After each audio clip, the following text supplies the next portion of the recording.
Paul Shishi. Hi, Daniel. How are you? Well, I am outstanding here in Indianapolis, Indiana. How are you doing? I'm pretty good here in Oshawa, Ontario, Canada. It's a little cool, but, we're bearing it and waiting for warmer temps. Uh-huh. Well, hey, man, I don't know. You Canadians always sending us down some of that freezing cold weather, Paul. Yeah, well, that's what makes the good beer, my pal. well, we're going to need that. Hang on a second.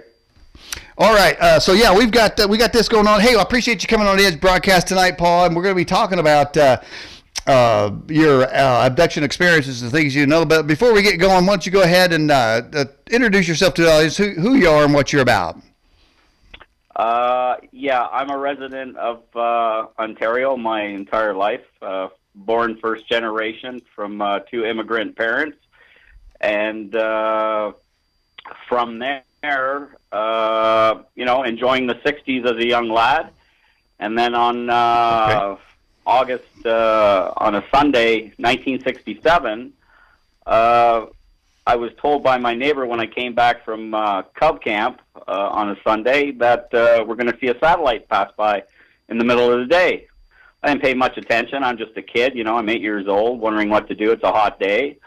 And a few minutes later, he's out the door, half in and half out, pointing up to the sky to the northwest, and he says, "There it is." And I looked, and I saw a silver torpedo-shaped wingless object with one or two silver spheres going around the silver torpedo object. And I watched it cross the sky. It looked like it was quite high, like you would see a jet at a highest altitude, maybe 30,000 feet. And I watched it for a couple of minutes, and I thought, I just witnessed a satellite. I'm a kid.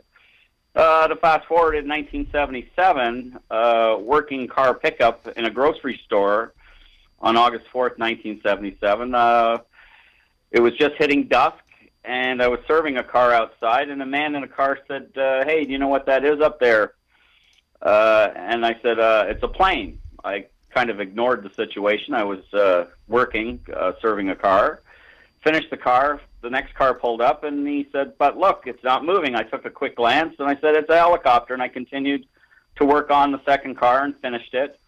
And the car was gone, and I'm putting the baskets together. The fella's still sitting in the car adjacent to the field, and he says, "But look at the lights on it." So now that I had full attention to what he was talking about and pointing, directly about a mile east, and I mean directly 90 degrees, to the intersection in Scarborough or the county of West Hill, at Morningside and Ellesmere, there was a multiple color of lights going in a circular pattern.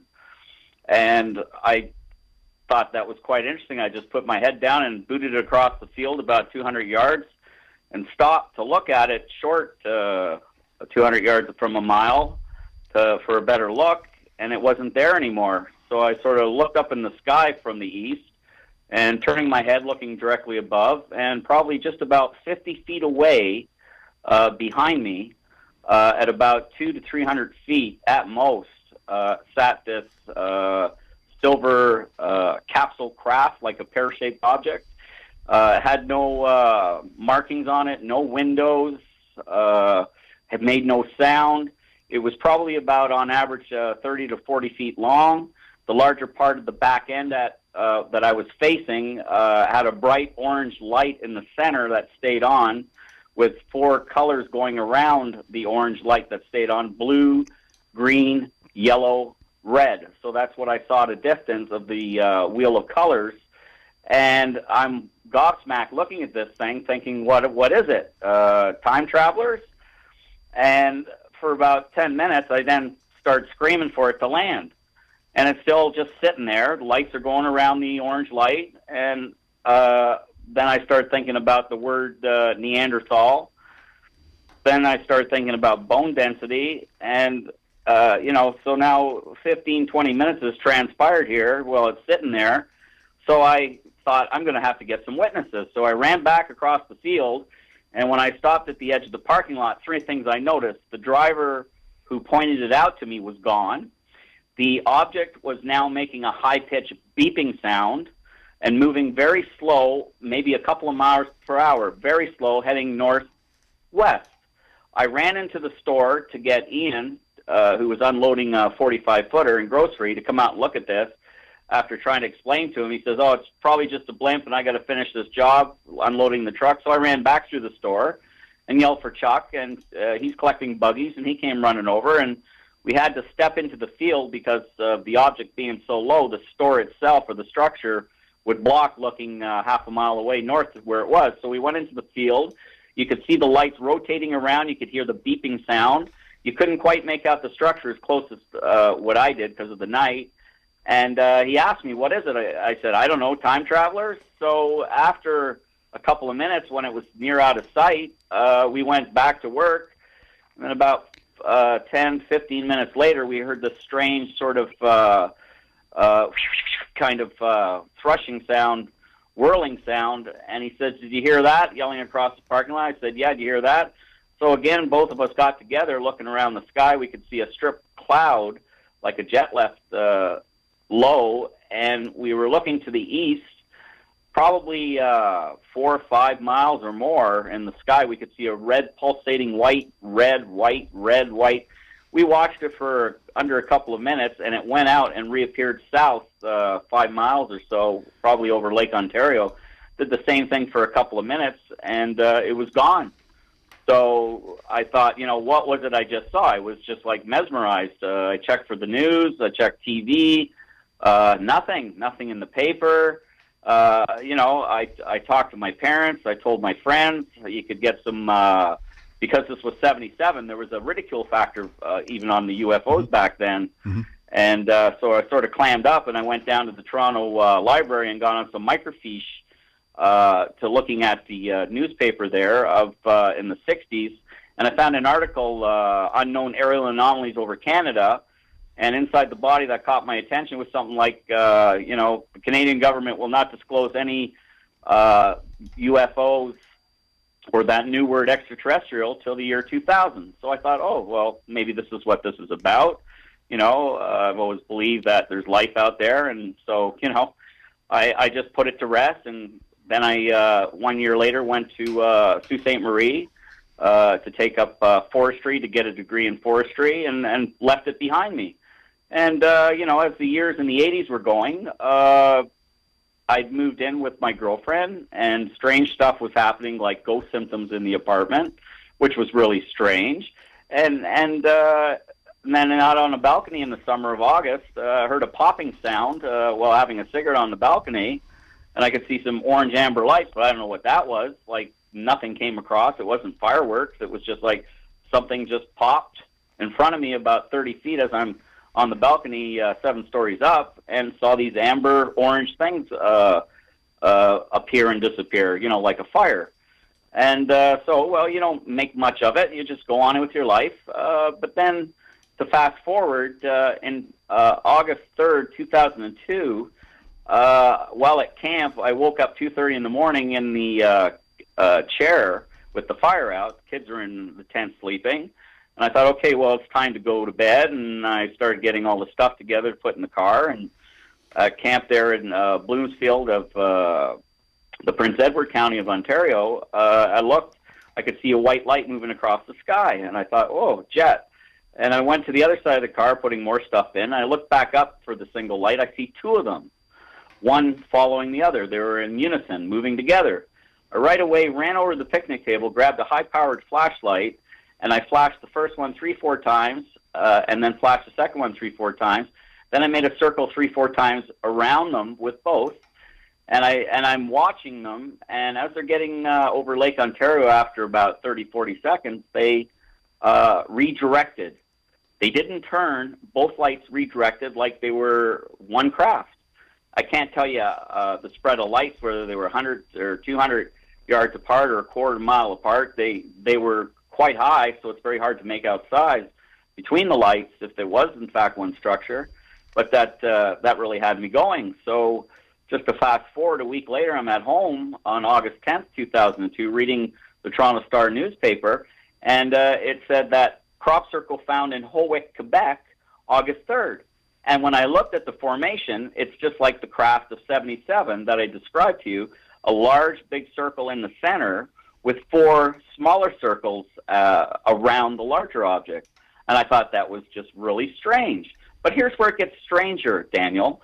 On that night, I decided we're going to go to the drive-in with my family. I was taking them to Port Hope drive-in, and what were we going to see? We were going to see signs.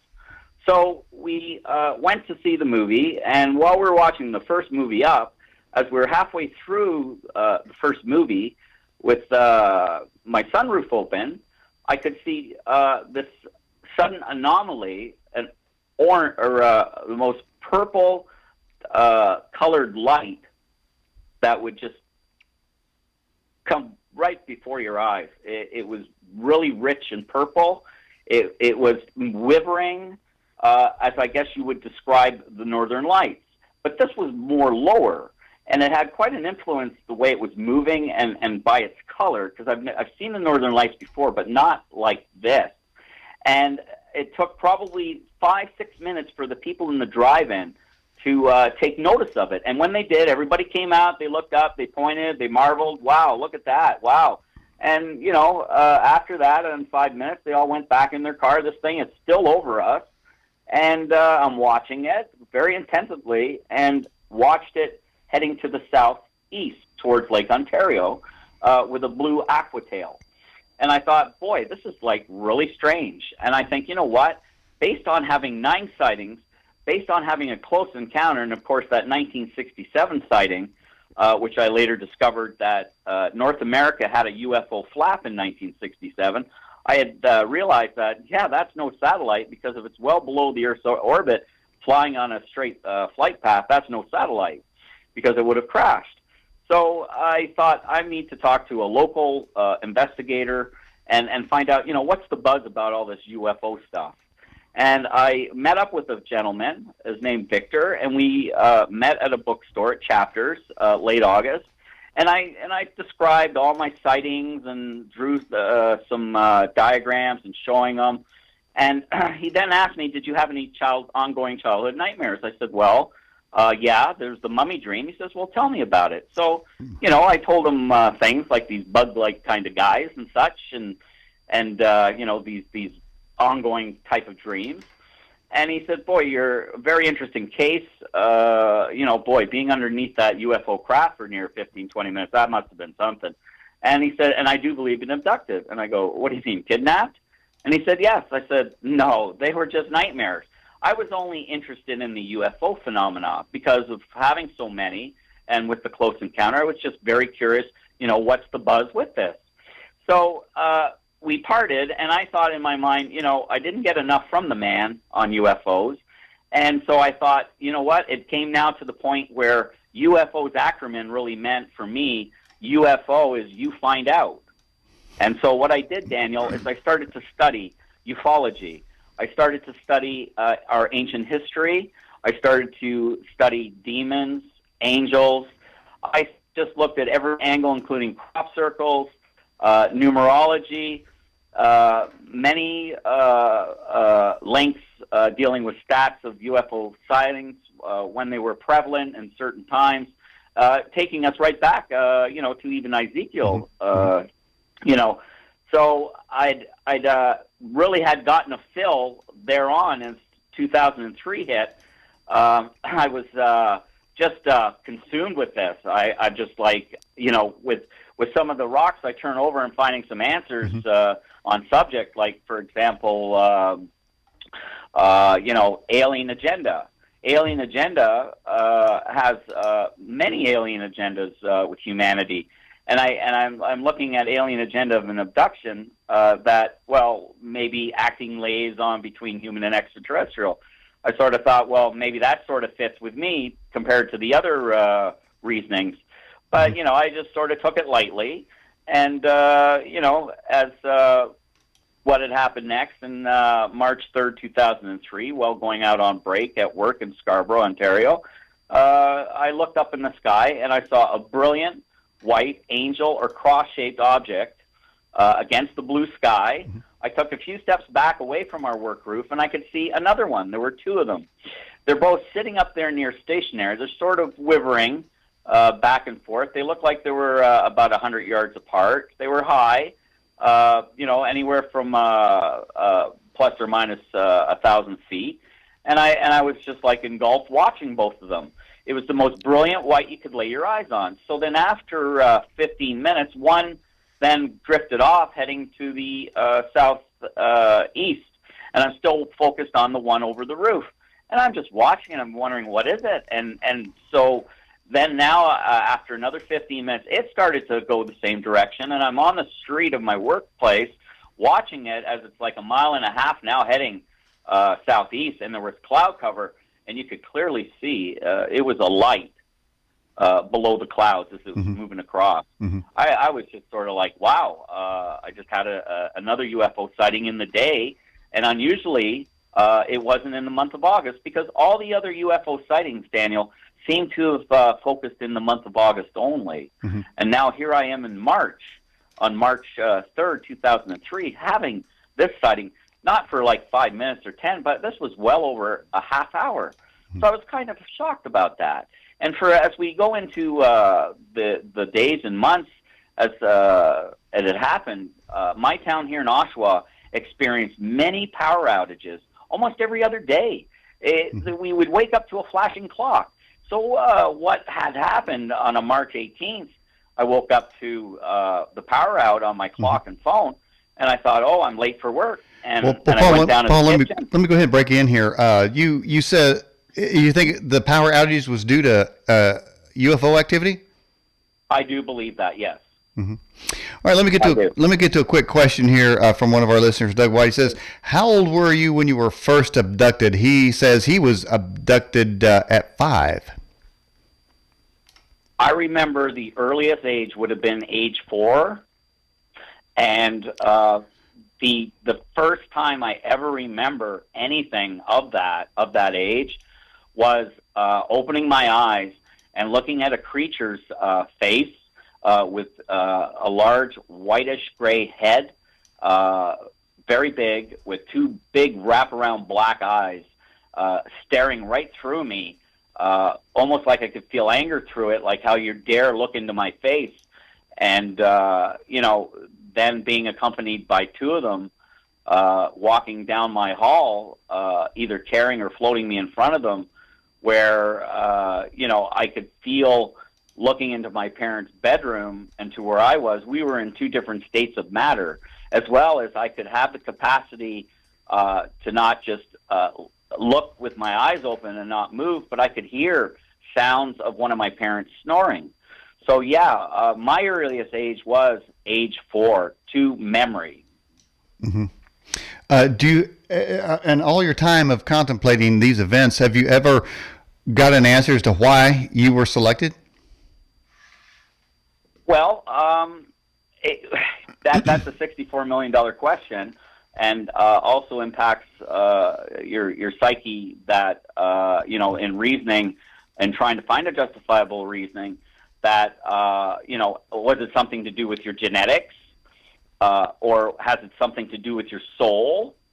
In other words, are you tracked, throughout your life cycles, be it on this planet or another planet? Is my soul been outside this earth in reincarnation to other realms? That might be a possibility. So a lot of it's speculation of why was this individual selected? Could be just like when you look at what we do with animals, that we tranquilize and tag and monitor. It's just the wrong time. You got caught by something of a higher intelligence to monitor that family. Has anybody else in your family been abducted? Not that I'm aware of, no. I'm an only child, Daniel. I have no brother or sister.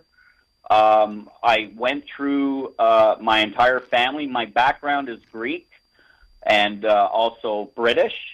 So I have ancestry from the Isle of Man, as I'm trying to track down any genealogy of anybody who had any kind of similar paranormal events in their life, and I really found nobody. So what I have noticed, though, in my research with abductees, seems like a great selection of people who are abducted, though, are Heinz 57s. In other words, mixed genetics of different races, or not races, but citizens of the Earth. Paul Shishi, I've had other guests on the program that say they have been abducted, and several of them have claimed that they could use the name of Jesus to prevent or stop future alien abductions. Have you found that to be true yourself? Have you ever tried it? Well, I've really, Daniel, in truth, there's no need for me to go in that, because the memories were only when I was a child, Daniel. So to say, Paul Shishi, have you had any abductions in your adulthood? I can clearly tell you no, of memory anyway. I saw you on another program, and I think you said that at an early age you used to pray the Lord's Prayer. Is that true? That is correct. When I was very young, remembering, even at age 4, Daniel, I do the Lord's Prayer. And I remember my mother, when she says, wish the best in love for your family and friends, and pray for them. And I remember this distinctly. I said, but Mommy, can I not pray for everybody around the world? And she says, sure you can. So I was that kind of mindset of a child at an early age. I was baptized Greek Orthodox, but my parents sent me alone from age 6 or 7 to about 11 to a Presbyterian church, Sunday school. So back in the 60s, in the classroom, we did the Lord's Prayer daily. As well as sung "O Canada." Times have changed today, though. Well, I won't be singing "O Canada," but hey, good luck to you up there, man, with that Trudeau guy. Hey, somebody wants to know, and I think maybe you can help us on this, Paul. From your earliest recollection, what did these aliens look like? Okay, the first group. There's 3 of them, 3 different types. First one is when we're talking appearance. The first ones appeared taller, more insectoid, that you would classify as a praying mantis type. I'm not talking like looks like a bug of a praying mantis that we understand here on Earth, but had the features of like a praying mantis: large black eyes, the face with not much of a nose. Didn't notice any ears, maybe some tufts of hair. On the top, I don't recall the tall ones having clothes. Not to say, did I recall looking at their genitals or anything such? No, they just looked out of the ordinary, creepy kind of monsters with a stare that was very frightening, as well as their appearance, Daniel, is very shocking to see such a creature. Even the way it walked, as I recall, they walked like they were like robotic, the way their legs moved. It sort of, just rushed across the hall that I could somehow see, and they were very thin and spindly. The second ones that I recall being in a cornerless room next from the praying mantis type, that might have been the same timing. I found myself in this cornerless room, this rectangle table, and just I was able to see the table in this cornerless mushroom lit kind of room, but I didn't see any chairs around it. And then as a kid, you wonder, well, where are the chairs for the table? And the next thing I know, there's these beings that are around the table, but they're shorter. They have the features, as I looked at it as a kid, they were like snowmen. So they were like rounder heads, shorter. They did have big black eyes. Okay. And while I was being held by one of them, I remember not to look in the face. But as I looked at the cranial of the head, it looked quite large and was bobbing back and forth, looking at me from head to toe. The other type of entity that I noticed on and off throughout a series of these so-called nightmares was like a black shadow person. The black shadow person was always at the foot of the bed, staring at me. It had no features that you could make out the face or the eyes, but you knew it looked humanoid type. it looked like it was wearing a hat or a cape or both. It had a whiver to it of a vibration that just didn't fit in to the room, and it didn't interface with me at all. Paul, I have a I believe it's a picture from you. I don't know if you drew it. You're talking about the aliens around a table. Right. Is that your drawing? Yes, it is. I'm going to put that up, and I'm going to pop out of the video here so folks can see that. Frankly, that to me is groundbreaking. Snowmen, aliens. I've never heard of that trend, that type of alien. You know, I don't know if they fit in the gray category, the reptilians. I guess there's a whole new category called the snowmen aliens. Is that right now? Were they talking about something? What were they doing? Okay, so there's also one thing to note too, Daniel, that there could also be screen memory put upon a person to ease the victim. You know, to relax, especially a child. Yeah. Well, if you see a snowman, you're not going to be angry, right? So there may be that, but like I said, while one was holding me, it looked a little different by looking at the cranial, being so close up to either being held or being floated in front of the one, because what they were doing is they were, what I recall, throwing me back and forth across the table. And there was a form of communication happening that I believe was telepathic. I was very frightened, and remember, you're only 4 here, right? And you could get a sense in the group that, like satire, Paul's the ball, and they were just throwing me around like a ball. Wow! And so I felt that itself showed some form of humor in the group. And it was communicated to me that it was sort of a jovial time to be, fun games. Paul, I tell you what, I'm never going to look at a snowman the same, man. These guys could be aliens out there. Maybe we'll see the next movie out in 2020. I don't know. Well, okay, so they were tossing you about. They ain't none of them like when you said they grabbed you. None of them sniffed your hair, did they? No, not that I can recall. What had happened, Daniel, is when I'm explaining. The first time was the ugly-looking, hideous praying mantis type, and I blacked out. Next thing I know, I'm in this cornerless room, and I blacked out. The next thing I know, I'm in this dark room. In this dark room, which was not my room because you would see the light coming out of my window, I do recall I was on my back. And at a distance in this dark room or dark space I was in, I could see a bright white light at a great distance moving left to right like a pendulum.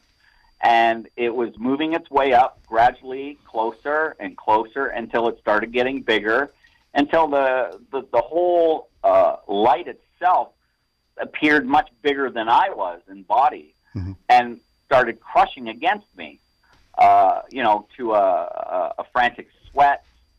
Screaming, and there I am waking up out of my bed, screaming for my parents, not getting out of my bed, just screaming. I'm just frantic, and my parents come in, and I remember my father saying, "Should we take him to the hospital?" And my mother says, "He's had a bad dream. He's got a fever.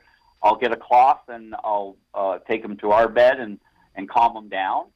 And needless to say, I did not calm down. And I believe somewhere in the realm of 2-3 hours, daylight came in and, came up fast as I didn't sleep. Well, Paul, let me ask you something here.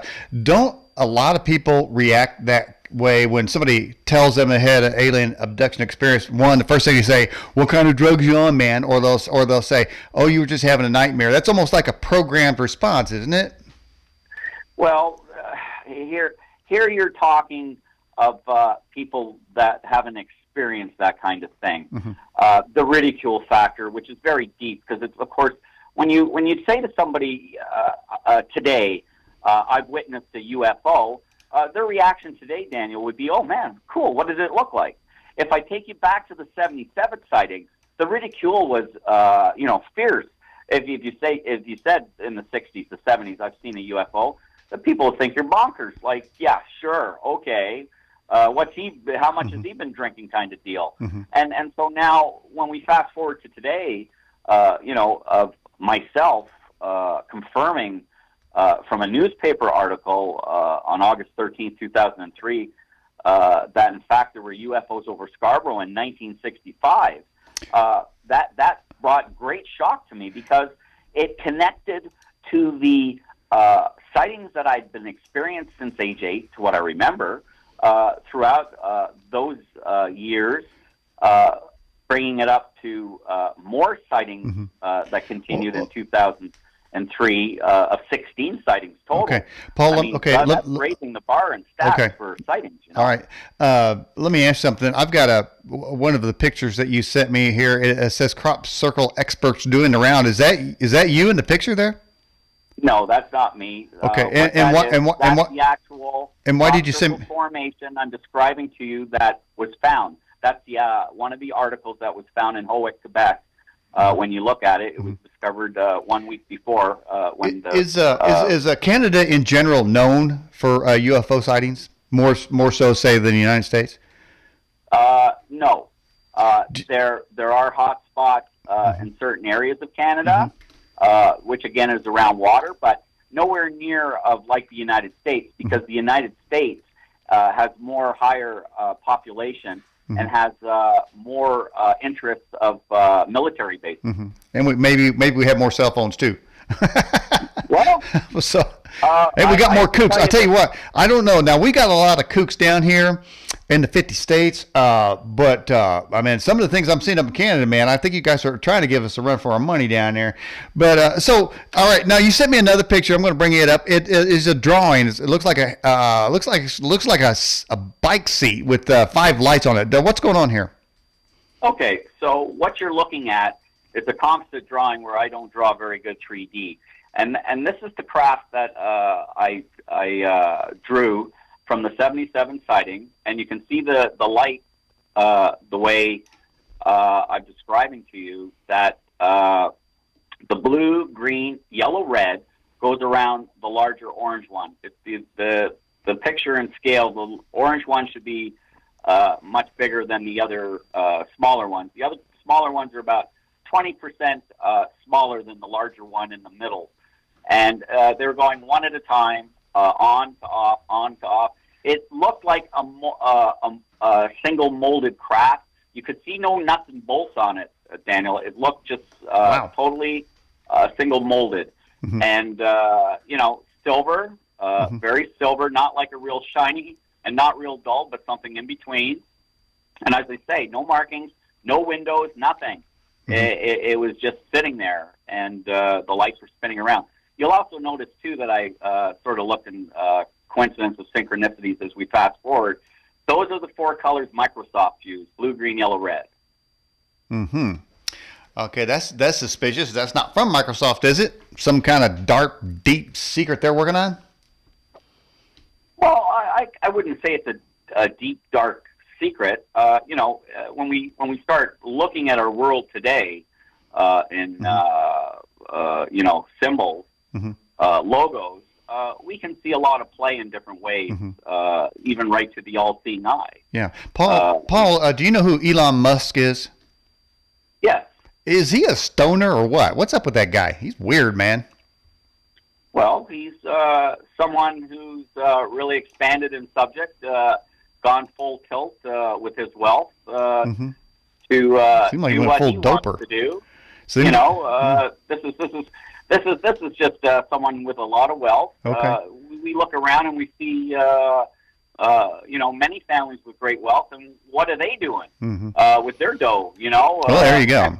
Well, he's launching spaceships. All right. Hey, we got a question from Stack Stevenson out of the YouTube. Have you ever been tested for a chip implant?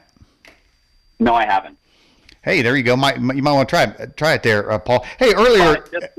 Just to give you a note there too, Daniel. When I was a small child, up till about age 12, 13, I did have something in my left lobe at the bottom of my ear.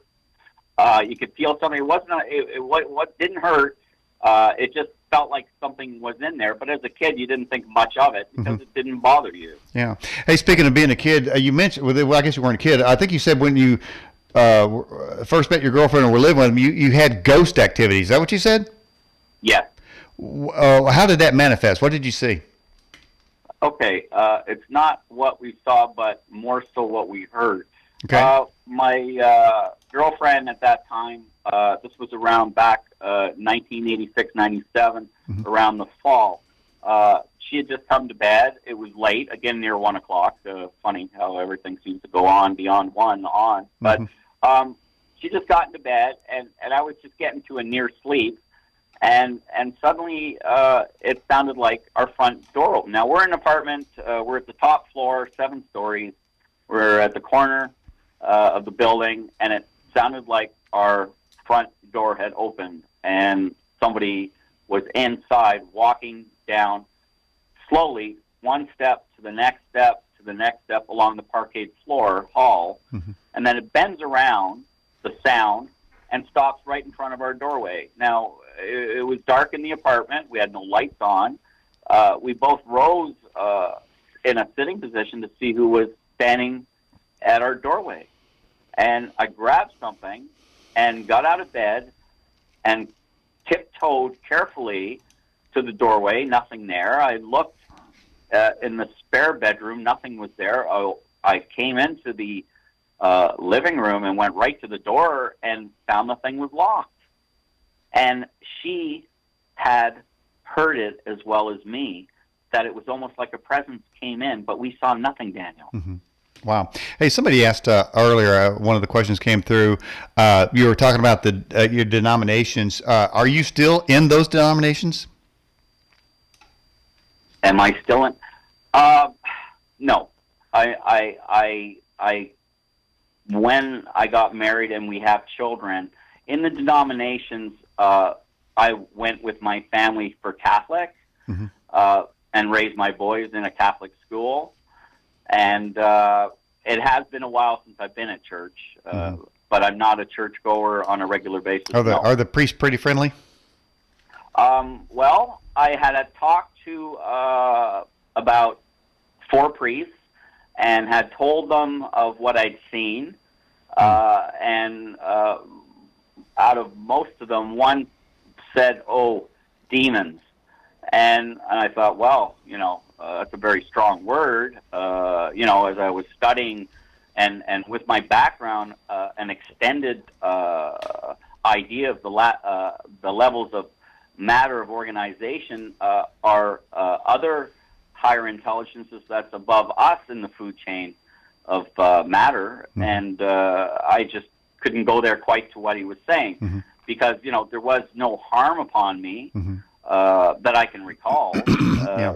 Hey, in the Catholic Church and in the denominations, did they talk much about Jesus? Yes. Okay. Yes, all the time. Okay. And as well as when I was going to the Presbyterian Church, for sure. Okay. It was all about Jesus, and the hymns, the songs. It was an upbringing that did give me a religious feeling and an understanding, but the stuff that was going down in my adulthood, brought more, I guess, spirituality to self, understanding myself now. So Paul, really hit me. Would you say, and I certainly don't want to put words in your mouth, but have you sort of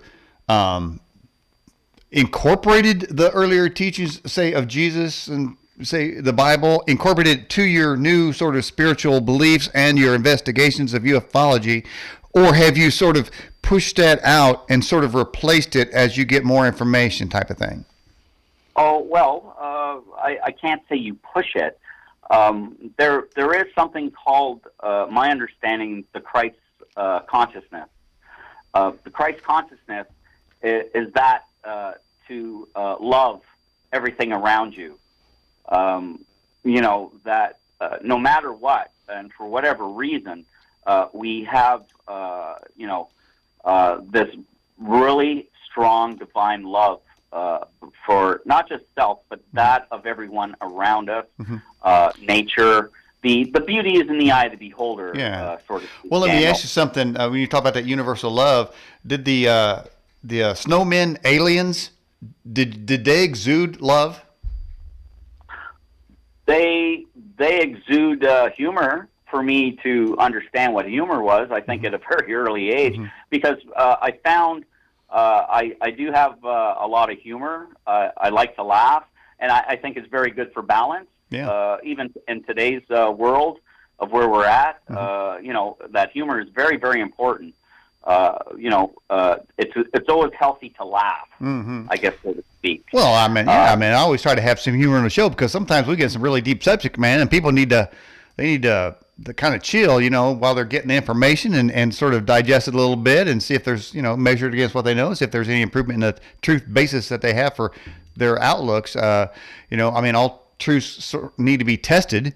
Every spirit needs to be tried, so to speak. But when we talk about the snowman, I tell you, I'm just, I'm a little bit concerned. Did they have charcoal eyes, or were they? Hey, by the way, when you were saying about the way the aliens, when they grabbed you, when they were carrying you, they walked robotically. Did you sense that they were an organic type robot entity, a soulless sort of Terminator with alien skin on the outside, but machine on the inside? You would sort of think something like that because of their movement.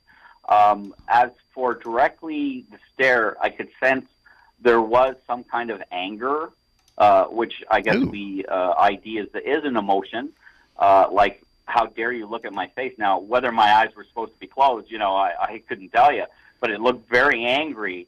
Of like, how dare you be staring at my face? Is he staring through me? The stare was what gave me, I felt, me being paralyzed, where, my gosh, I couldn't move anything. I was totally paralyzed. It was just the eyes I could move, and I know I could hear, but apart from that, what kind of a message am I getting from that?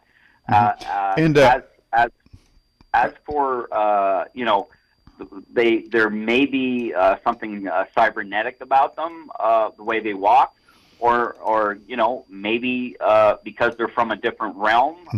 This is their way of locomotion. Could you tell if these snowmen were male or female? No, I cannot. I would probably play a guess and say that they were male, but no, it was very hard to say that's a female and that's a male. To me, as a child in these ongoing nightmares, to me they were just like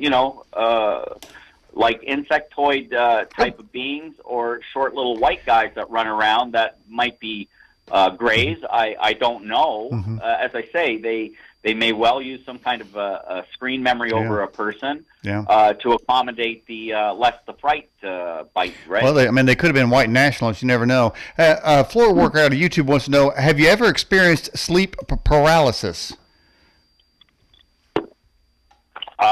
In my adulthood, I cannot really say. I've had some wonky dreams, but when you say sleep paralysis, you mean waking up and feeling I can't move sort of state? No. Yeah, I think that's the classic definition of sleep paralysis. All right. Stack asked this question on YouTube. Do you see that the aliens have our destruction in mind? I'm sorry, have destruction? Yeah. Are the aliens planning to take over planet Earth and destroy us? I don't think so. I think they're accommodating us, first of all, with our society of how it all started, going back, tens of thousands of years. When you study Sumerian, 7,500 BC, there was no government. The priests told the people when to plant, when to harvest. It was the priest who told the people during certain moon cycles or eclipses to chant loud to keep the demons away. The Sumerians developed mathematics, agriculture, music, and this started the cradle of civilization. So it could be the outside of intelligences helped build our modern society today, Daniel, including the technology we have today. Yeah, I'm wondering if there's a chant for the children to keep the priests away. But I tell you what, we got a lot of other questions coming in. But earlier you said that you used a flashlight to signal them. Did they seem to respond to that? Well, there was maybe the only response I got is when they redirected, when they got over the lake, or they were going in that flight pattern anyway. To whether they had changed the tones of their lights or zigzag together. No, they were going in a straight position across from north to south, and as they got over Lake Ontario, they both redirected as one craft. They didn't turn. The lights did not turn.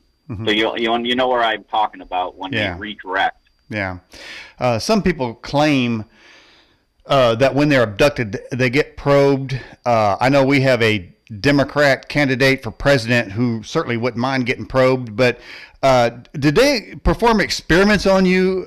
Did they take DNA samples? What did they do?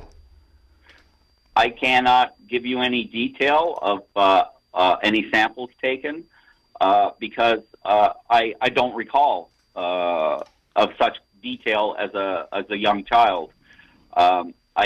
What I've given you is almost most of what I remember because it's just bits and pieces along with these blackouts. As for ongoing through the years of age 5 and 6, they seem to be coming around the bed in the wee hours of the morning, the smaller ones, and the shadow person would be there. And the next thing I know, I'm in another place, I believe, playing with them. So they were around my size. They were not taller, so they were the shorter ones for sure. And we were playing games. Well, Paul, are you saying the shadow people are actually small aliens? No, I'm talking about the smaller ones that would come around the bed. The shadow person would be there at the foot of the bed, watching over as things are going around. I had a conversation with a guest not too long ago, and they said that there's a tendency for aliens or entities, when they do visit you in the bedroom, that they have a tendency to sit down on the bed. And in fact, I think a near-death experience professional, a guy who collects those stories, said that a lot of times a loved one will come and sit on the end of the bed, and that the reasoning is that it exudes a certain amount of calmness, because that's what you do with a sick child. You would sit on the bed, you wouldn't stand there. Did any of these entities ever sit on your bed? I don't recall. No. If you turn the light on, and I'm assuming the shadow people would disappear, and then have you ever tried that, to turn it on to make them disappear and turn it back off to see if they reappear? Like play a game with them? Because you said you might be playing games with them. During those encounters, Daniel, which, as a child, as you feel their dreams, they would be around the bed. You'd be in a state of still, terrified. So it was almost like you weren't able to move when they would come around. Like I'm not jumping out of bed, and I don't recall. Well, that seems to be seems to be the opposite of sleep paralysis. Sounds like awake paralysis. No, I don't know. And then I've always had that question too, because like I said, this show's been going on since almost 15 years, and some of the guests claim that when they're abducted, their mate doesn't know that, and they're taken out. I imagine that the mate is put into a sleep paralysis of some kind, or sleep something, who knows what, and the other one goes out and goes for a ride on a UFO. So there are a lot of variations of that. Yes, I've read many cases of that as well. And of course, I've heard of entire families going together. Well, hopefully they're not going to go play with the snowman. Arkansas Bob says, if you ever have a problem like that, or if your problem is continuing, or these things are menacing you, he suggests a 3-day fast with prayer. Now, when was the last time you were abducted? I mean, it's a long time ago, wasn't it? Well, I'm going to have to take you back to probably around 1965. Okay, and so okay. I only have those memories. As a child, there were strange things I noticed. Even around 5 or 6, I'd wake up. This happened a few times, not a lot, but a few times that was notable to remember. But when I woke up, my eyes were gummed up. Oh. I couldn't open them, and my mother would have to bathe them, for 10, 15 minutes, so I could open my eyes. When I first noticed, I was screaming for it because I couldn't open my eyes. I thought, what was wrong? And, this has happened a few times when I was young. So, whether the abductions have continued throughout my life that I'm not now aware of, I don't know. But I am aware of these unknown alien anomalies, which we call UFOs, that I've seen such a barrage and variety of different types. It almost gives you an idea that what is present is many different levels of intelligence, Daniel. Be it solid, be it translucent, be it even of pure light. That maybe this is a higher dimensional type of intelligence, physical craft not included. Okay, we got a question here from Put Y'all Away First. Said, what do you know about Eisenhower's deal with the aliens? Well, there was apparently a meeting, and that they had made an agreement, I believe, with one species. I've heard there've been grays or tall whites. I can't tell you for certain because there's so much different information out there. But the fact is that there was a meeting with top officials, including the president. Apparently, for a dental trip was used as an excuse, when in fact they were negotiating a treaty with them that it's okay to abduct a random sample of humans for genetic engineering experiments, and that they will put them back in exchange for technology. So that's about as far as I know of that. Does the president of Canada wear skinny jeans? Is that what it is? I don't know. Now you're going geopolitics with me here, Daniel. When I get a Canadian guy on, man, I'm going to ask about Canada, man. It just dawned on me. I don't know. My mind wandered right there. But look, we've got a lot of people claim that there is Bigfoot activity around UFOs. Have you come across that at all? No, I have not come across Bigfoot. And I have heard a multitude of many stories of UFOs being associated with UFO sightings at the time, that people have witnessed UFO sightings as well as a Bigfoot. There was a guy in Oregon many years old, man. He was probably about 30 years old. I heard about this, that he was telepathically in contact with Bigfoot, and that the Bigfoot told this Oregon man in the States, he said, that we were brought here by the Star People. They are claiming, Paul Shishi, that they're going to blanket the entire Earth with 5G. Wouldn't this be the ultimate tool? We're talking about Eisenhower's agreement with technology swap for alien abduction and probing purposes of humans. But is it possible that the aliens are giving us the tools for our own imprisonment and control by building a worldwide 5G network? That is a possibility for agenda, yes. There is closer surveillance to our citizens today.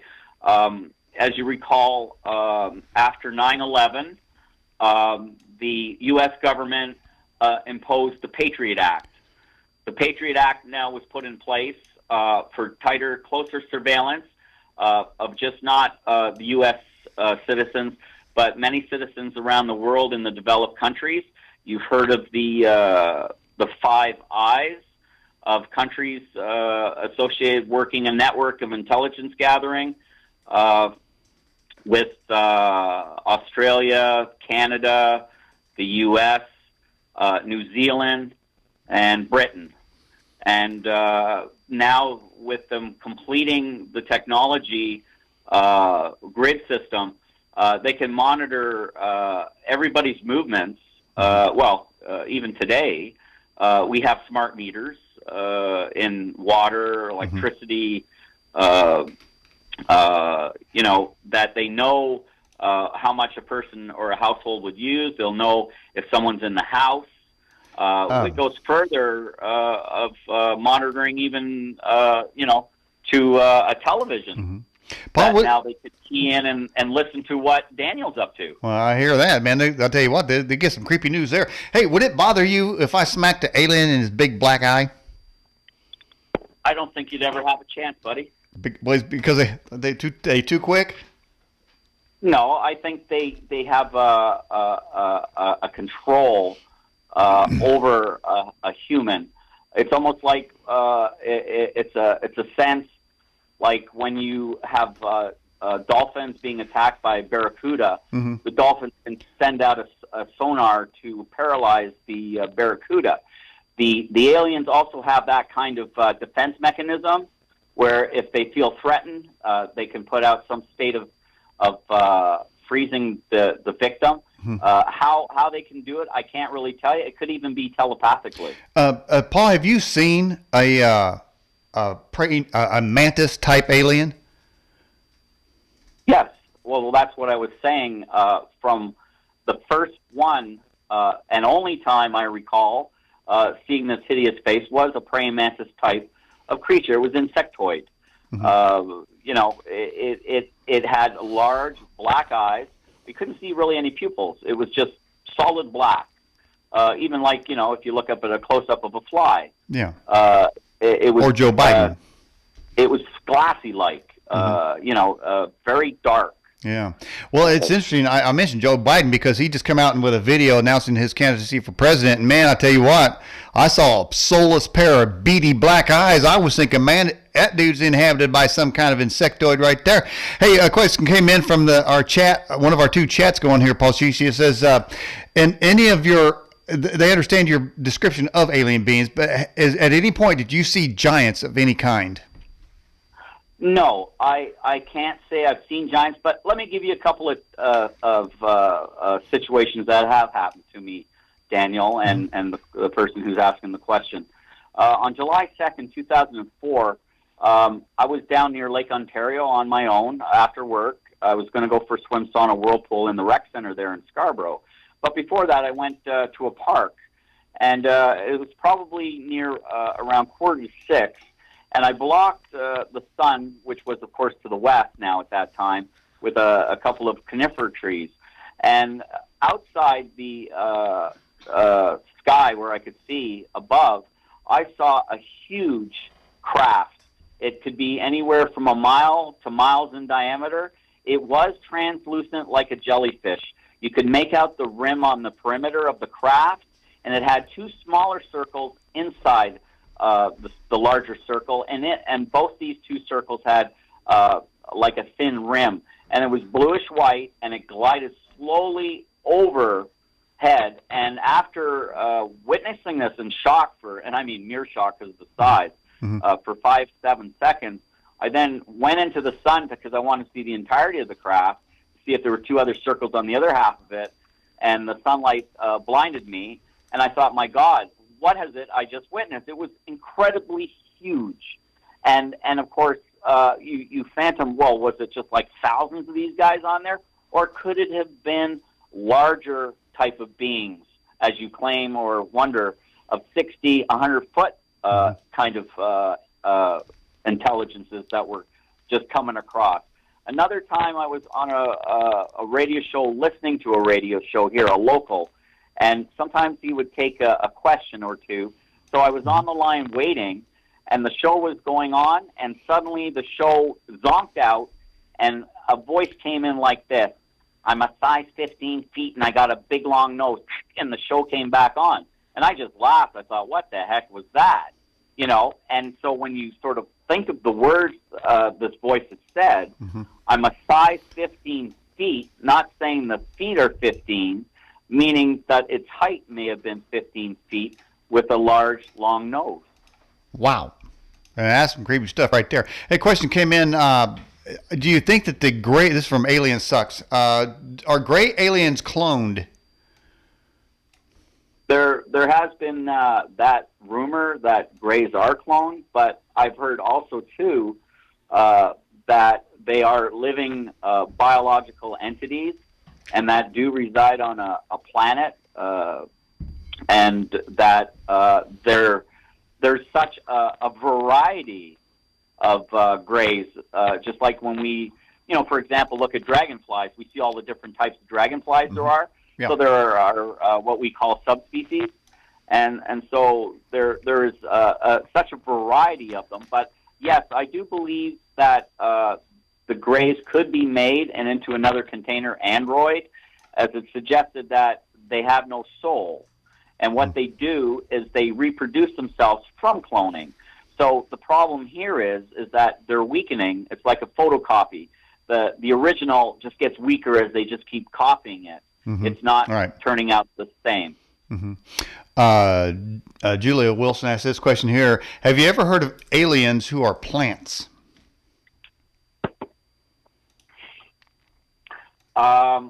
There was a report in Woodbridge, Ontario, back in the 50s. I heard a story of a farmer that there was something moving that was green, that looked like some kind of a plant, and that it was alive moving. But, of course, that, again, is just the story of what I've heard. I have no way to validate that. Mm-hmm. And also in the research I've looked at, I've not heard of, alien-type plant or flora type of creatures. But, they could well exist. Mm-hmm. Yeah, well, in the movie Minority Report, they developed plants that have attitude, and if they saw you, they would grab you and try to kill you. Sugarfoot asked this question: have you ever seen an alien consume liquid or food? No, I can't say I have. Mm-hmm. No, I've not seen them eat. I've not seen them go to the bathroom. These are just glimpses and experiences that I remember as a small child. Yeah. So were you actually? Do you actually? No great detail. Okay, Paul, Shishi, do you actually believe you were on a UFO? Well, I was not in my house in this cornerless room, because in this cornerless room, Daniel, it was like a mushroom lit kind of room, so it wasn't very bright.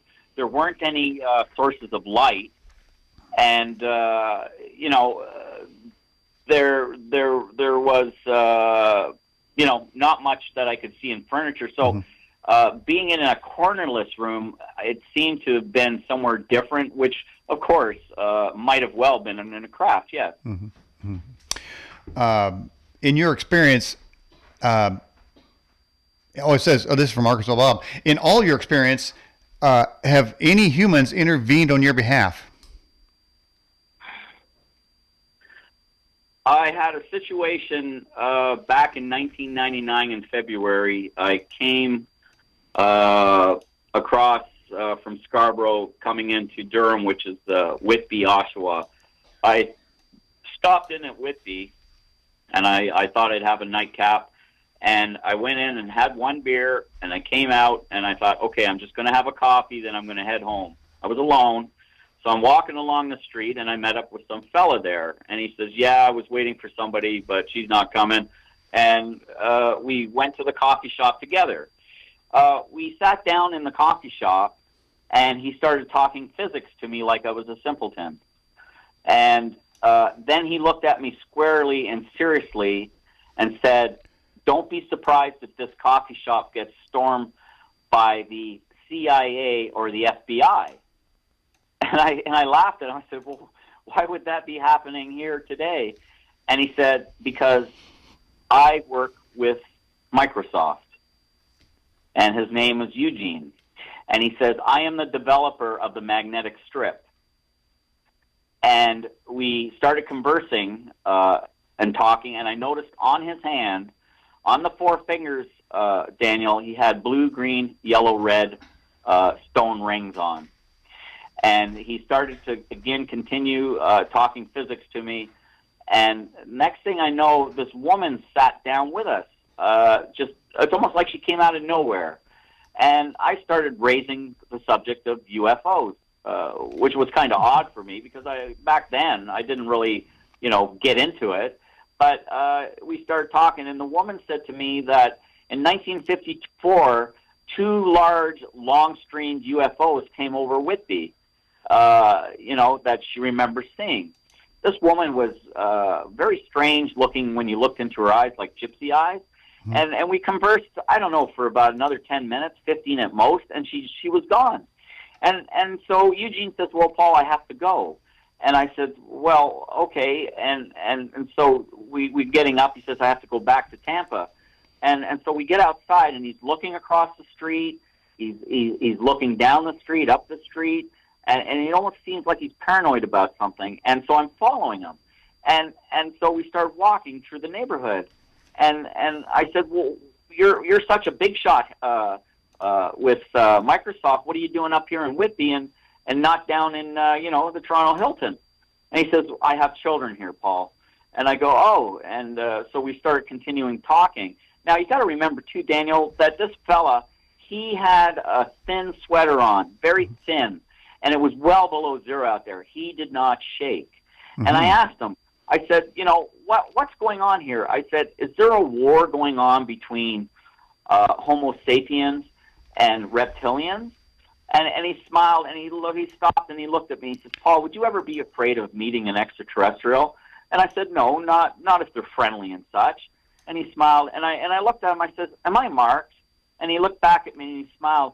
He says, everybody's marked, Paul. Whoa. Okay. And I asked him, I said, he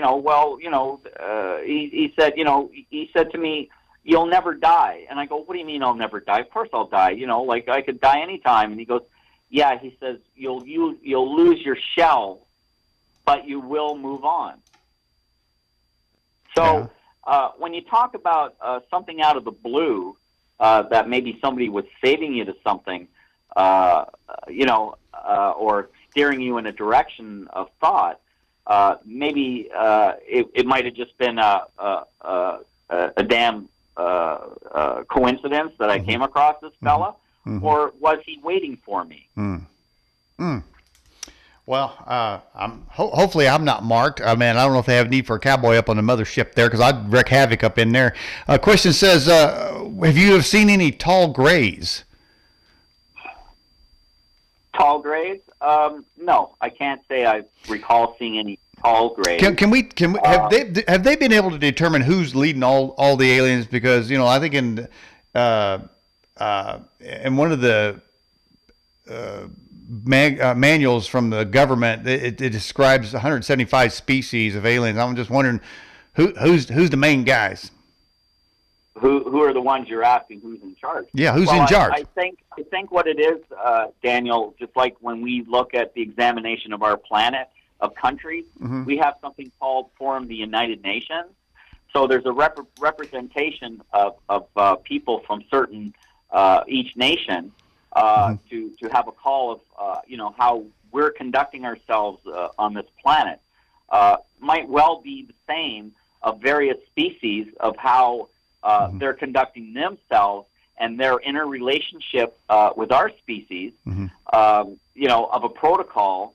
But there may be what we consider renegades that have been taking advantage of the Earth, of the DNA situation, because it's my understanding that the universal currency used is DNA and blood.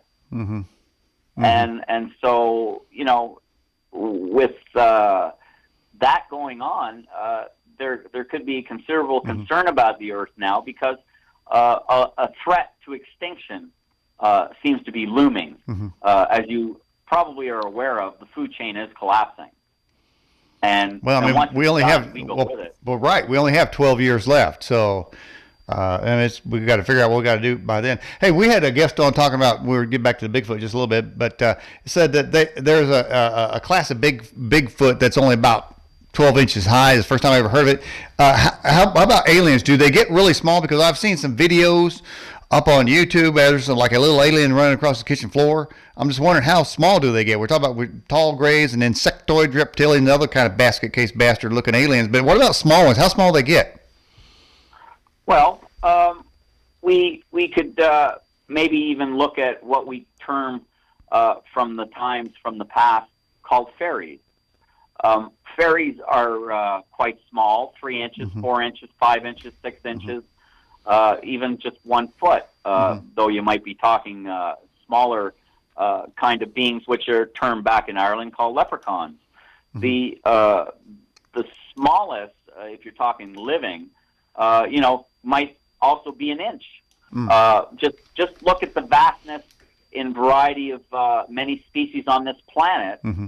When we even today look at the single cell world, when we say there is a world in our world we don't see, and you go, oh no, you're crazy, you're bunkers, you must be drinking too much.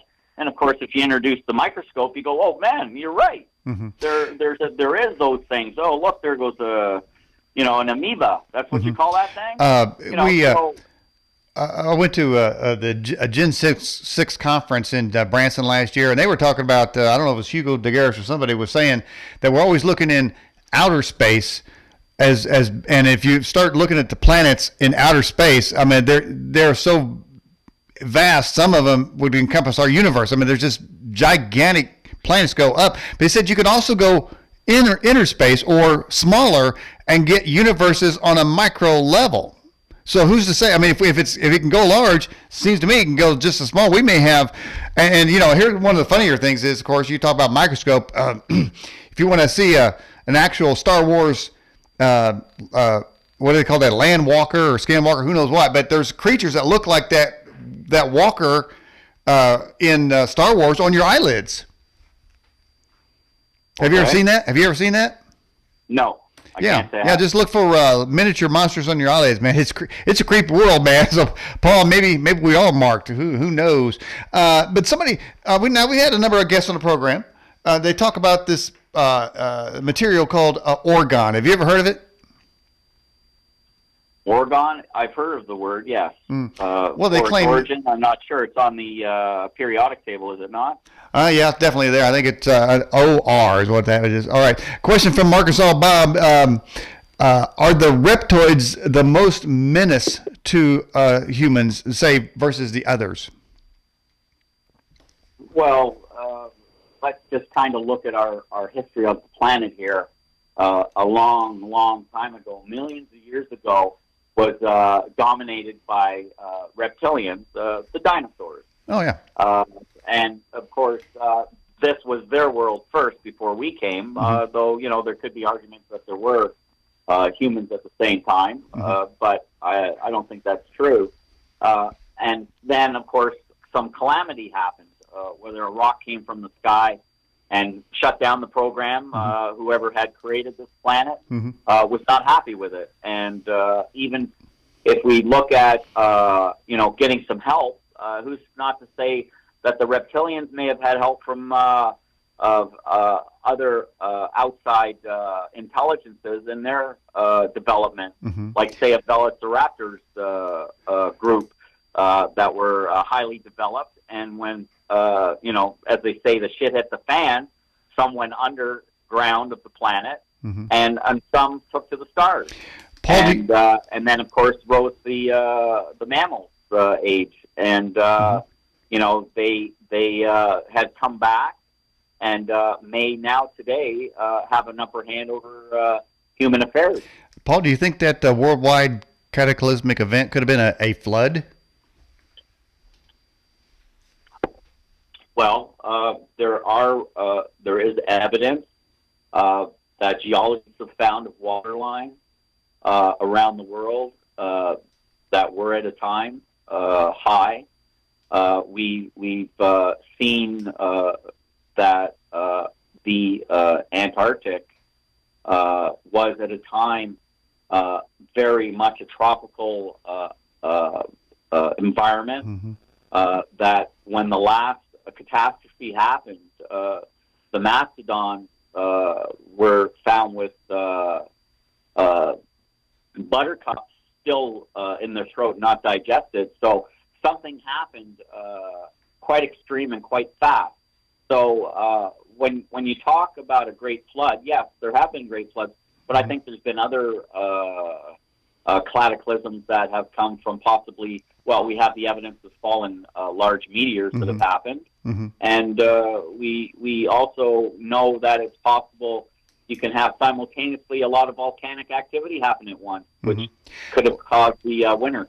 What about this hypothesis? There's a great creator, great designer of the universe, architect. He creates the Earth, but he creates a line, say, between animals and humans, and perhaps between humans and aliens. But what if the aliens develop the technology to breach that line, to interbreed with them, even the animals, say, interbreeding with humans? Wouldn't, in this hypothesis, wouldn't it be in the designer's mind to, as he sees this sort of debauchery, this cross-species debauchery going on, saying, I got to start over. This thing got messed up. They've got the technology. I'm going to wipe it out, and creates a worldwide flood and destroys most of them. And like you say, some escape to another planet. Maybe some go underneath the ground. But then the human race rebirths, and now here we are today. And yet it seems that those entities and forces may be doing the same thing they were doing pre-flood, when this great designer said, this ain't cutting it. I didn't design it this way. You may not breach that line. You think we're at that same kind of point? What do you think about that hypothesis in general? With what you're saying, Daniel, I would agree with you. As you've heard or read or know of the scriptures, that it was the angels, fallen angels, that took our women. And, again, goes in the scenario of, a different hybrid or species. We go right back to our ancestry of Neanderthals. We were at that point Neanderthals.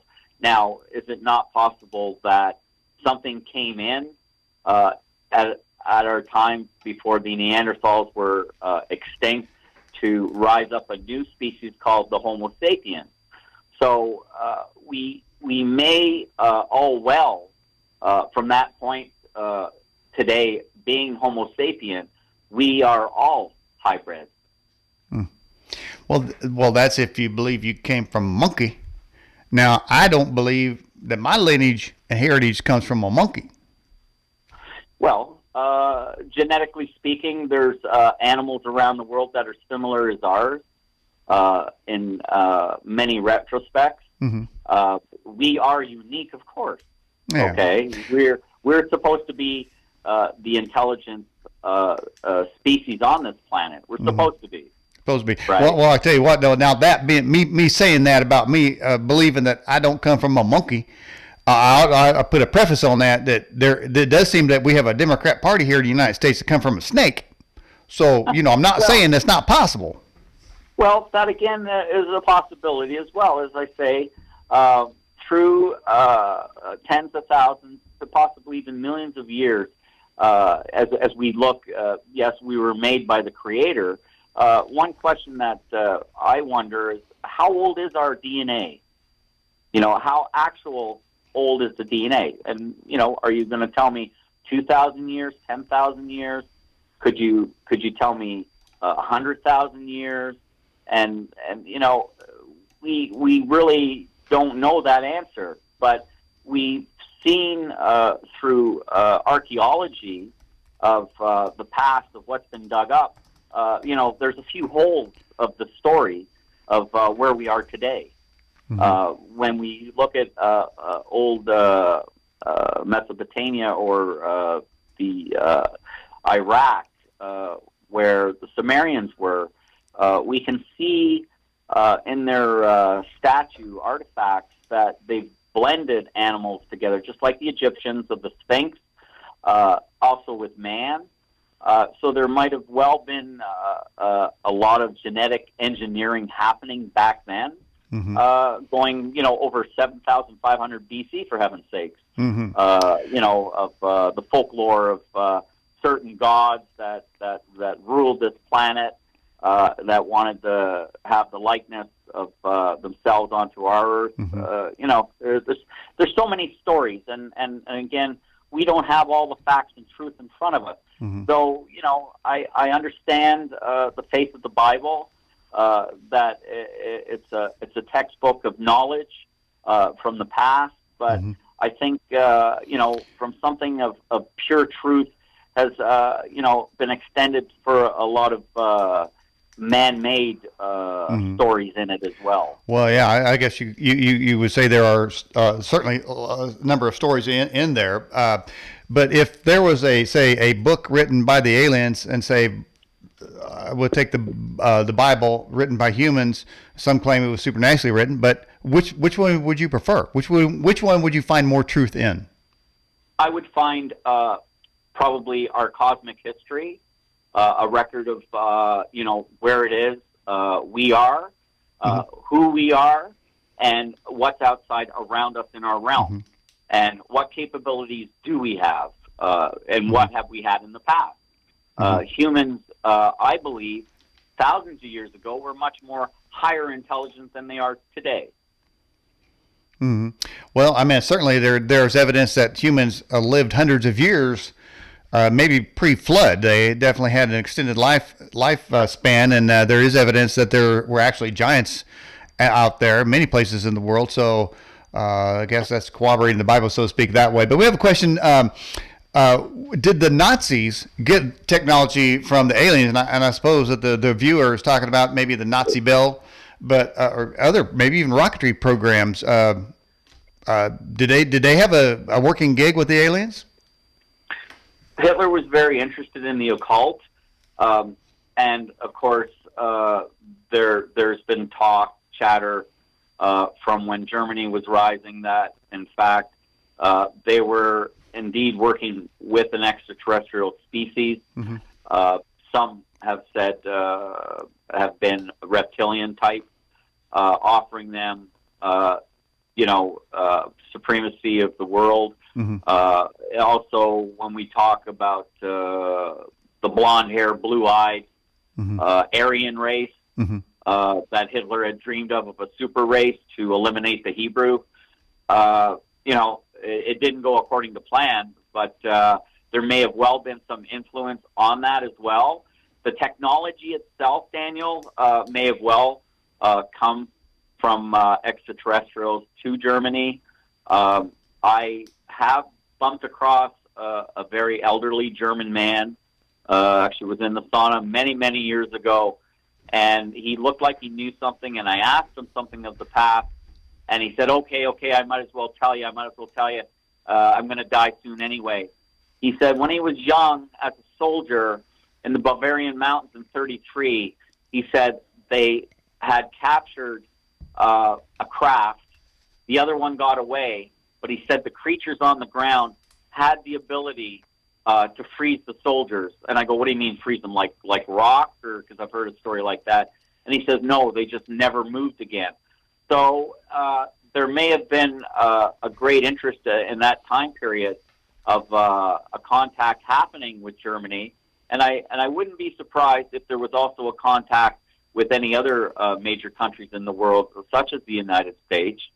There was a great history after the war, as you know, Operation Paperclip, that gave diplomatic immunity to senior SS officers and scientists, German scientists, in creating on development of the agenda of what Hitler wanted. Yeah, everybody wanted those German scientists. Yeah, I think the United States got a large share of them.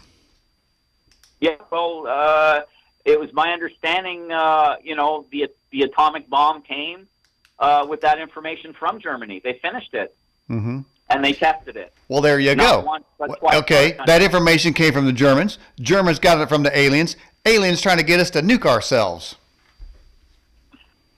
Well, it is a source where it came from. Whether we had just stumbled across something that they were giving, or we asked for something of massive power. I think today nuclear is low-scale technology. I think there's other technologies that are much better, much more powerful going on today. And I don't think nuclear weapons will ever be allowed to be unleashed on this planet. Mm-hmm. Well, we're talking about advanced technology. I mean, it could have something to do with that 5G network. It seems to me, I even heard Donald Trump say something about 6G. Somebody slipped that out. I'm thinking, wait a minute now. Is that, are we supposed to know about that? Who the hell knows what that is? But I'm just thinking, man, if the aliens, you look at this country here. Let's just say a city like San Francisco. The whole city's run by Democrat liberals. It's covered in feces and needles. Everybody's getting tattoos and they got earrings and stuff. They look like hell. They're changing their bodies from male to female. I mean, it seems like there's a force that's wanting to bring man down to this basest time. And of course, we have drugs and people committing suicide, and we have people, get drugged up, doped up, all these things. And the human condition is degrading tremendously. And we were just talking about, I just made a connection between the aliens giving the Nazis the nuke so we can nuke ourselves. That didn't work out too well. We only nuked a couple cities there. But I'm just wondering if in the end, there isn't some diabolical force that's using this alien agenda to get humans to degrade themselves and debase themselves in such a way as to embarrass the creator or to kill the creator's creation, his highest creation, which is man. What do you think about that? I agree 100%. The quality of life is not what it used to be. The mentality of life, of love, has been replaced with lust. Hope has been extinguished to hopelessness because of the state of their environment where they are, speaking economically, which affects socially. This is all done in coordination with corporations wanting more. In other words, it's the greed of man, Daniel, who are twisting things, using things to make more money. If we hurt some people or kill some people, like, hell, we're still making bombs and finding people to drop them on, that's called business. I'm just wondering who's putting that idea into mankind's head. Julia Wilson asked this question: wasn't it Goebbels that got Hitler into the paranormal? It seemed like they had a pretty good connection in there, and I think even the Nazi symbol and the Nazis themselves, they were trying to get help channel something from the paranormal side of dimensions. And I think they probably made contact. Paul, what do you think? I agree. Yeah. Again, Hitler was very interested in the occult, and he looked for mediums. I can't think of their names right now. I particularly remember a woman he was very interested in as a channeler. So people were utilized just like they are today. If you're a gifted person, Daniel, the government wants you. Uh-oh. Crap, man. Yeah. They want me, don't they? It's true. You get the best of the mind, and you go through a lot of different experimentations. We haven't touched on MK Ultra, which you probably have heard the term before, and the project they were on. You can't do a talk show and not hear about that. It was declassified a couple of years ago that in the 50s, they were doing a program in Montreal, Quebec, Canada, with housewives. So when we talk about mind control, it's full in play right now. So all the ramifications of what you're talking negative with our human civilization is due to a form of mind control. And Hollywood works pretty good with it too.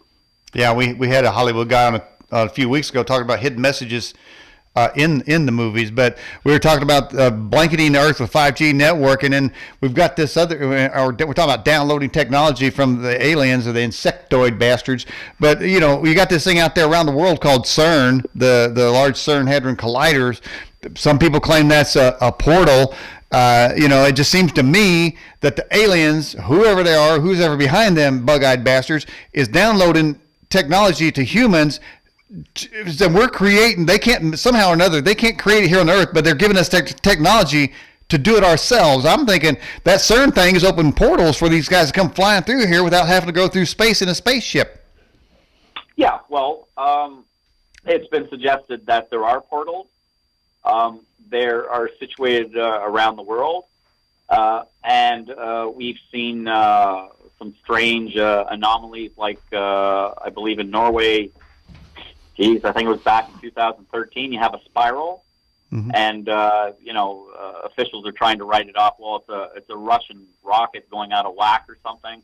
But we've heard of these portals more and more, which even scientists are starting to scratch the surface on these things, as well as dimensions.